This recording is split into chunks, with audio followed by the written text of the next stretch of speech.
Cruella is the latest Disney live-action remake, prequel, origin story for everybody's favorite dog killer Cruella de Vil, this time played by Emma Stone. So as a child, Cruella, also known as Estella, goes through the usual Disney tropes. She loses her mother to a Dalmatian attack of all things, becomes an orphan, runs into a couple of misfits, makes friends with some cute animals. Eventually she comes to work for fashion designer Emma Thompson, whose performance is like a murderous Meryl Streep from The Devil Wears Prada. Cruella eventually finds out some shady things about Emma Thompson's character, so Cruella decides to go on a revenge quest, which includes heists, dog napping, sabotage, maybe or maybe not some dog killing. So I thought this movie was an absolutely terrible idea when it was announced. Like, really, Disney? You're going to try to make us sympathize with a character who's going to end up killing dogs? Well, they did. And I attribute that to Emma Stone's amazing performance and the direction. This movie feels like the Disney version of Joker, even down to some of the plot points. Craig Gillespie, the filmmaker, brought us another film where you sympathize with terrible people, I, Tonya, so he was a great choice for this. Like that movie, this movie is very stylish, has a great energy to it, and also has a bit of a mean streak.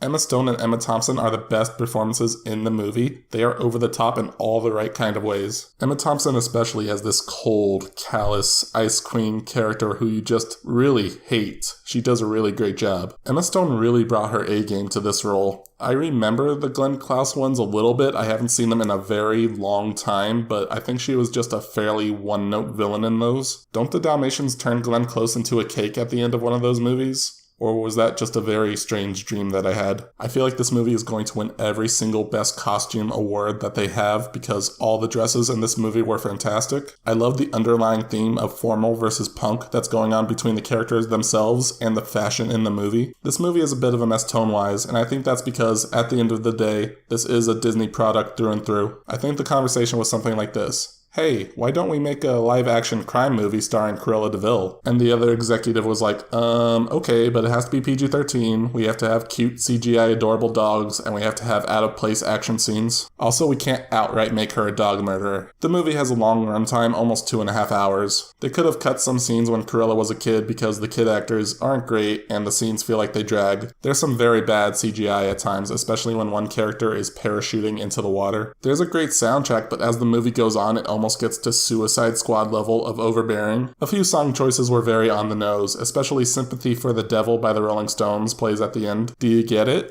Sympathy for the Devil? Because her name is DeVille. Emma Stone also narrates the movie, and I think that's mainly for little kids because she over-explains the things that are happening on screen. I would have loved the movie as just like a dueling crime drama about two psychopath fashion designers without the cutesy Disney elements. But the film as is still a fun ride with two really great performances, amazing costumes, and an interesting take on a classic Disney character. So Disney, if you're gonna make another movie about one of your villains, why don't you make one about your greatest villain?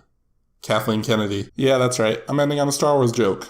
What you gonna do about it? Comment your thoughts on Cruella, like and subscribe or don't. Bye.